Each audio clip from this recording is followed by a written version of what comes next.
মা, তুমি চেয়েছিলে না তোমার মেয়ে সুখী হোক? সুখী আমি হয়েছি মা।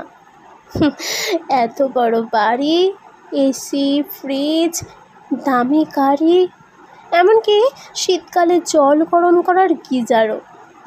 সত্যি মা, আমার অনেক সুখ এই দিক থেকে। কিন্তু যে পাহাড় প্রমাণ কষ্ট আমার বুকে, তাকে আমি কোথায় রাখবো মা?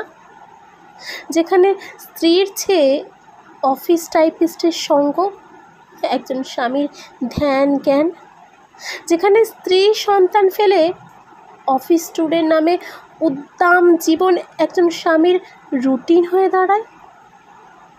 বলতে পারো মা, কি সুখ আছে সেই স্ত্রীর কপালে?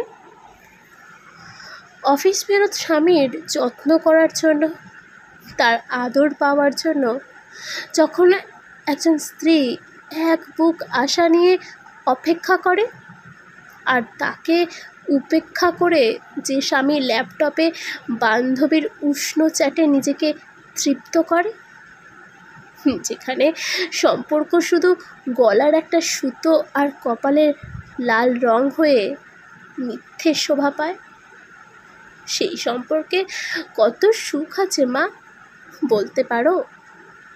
হয়তো এটাই জীবন, আধুনিক জীবন, যেটা আমি শিখিনি মা, উচ্চ শিক্ষিতা না হওয়ার জন্য।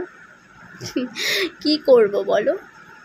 বড় হলে দেখতে খারাপ হয়ে যাব বলে তোমরাই তো আমাকে 11য় পড়তে পড়তেই বিয়েটা দিয়ে দিলে।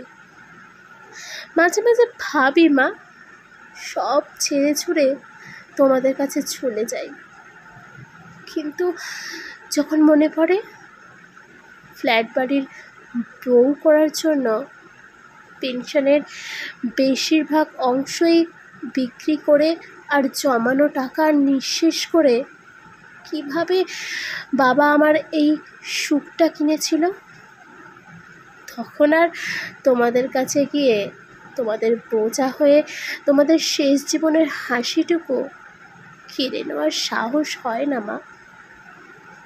আর মরতেও পারি না এই নূপুরের কথা ভেবে। এই একরত্তি মেয়েটাকে অনিশ্চয়তার মধ্যে ফেলে মরেও যে আমি শান্তি পাবো না মা। কোনো মতে চলে যাওয়ার মতন পরিস্থিতি নিয়েও আমি বেঁচে আছি। আমার মতন অনেকেই বাঁচে এইভাবেই, তাদের বাবা মায়ের মুখে হাসি ফোটাতে। কিন্তু মা, যে সুখ সহস্র কাটা হয়ে হৃদয়কে বিদ্ধ করে, যে সুখ যন্ত্রণার আগুন হয়ে অন্তরকে ছারখার করে, সেই সুখ যেন কোনো বাবা মা তার মেয়ের জন্য না চায়।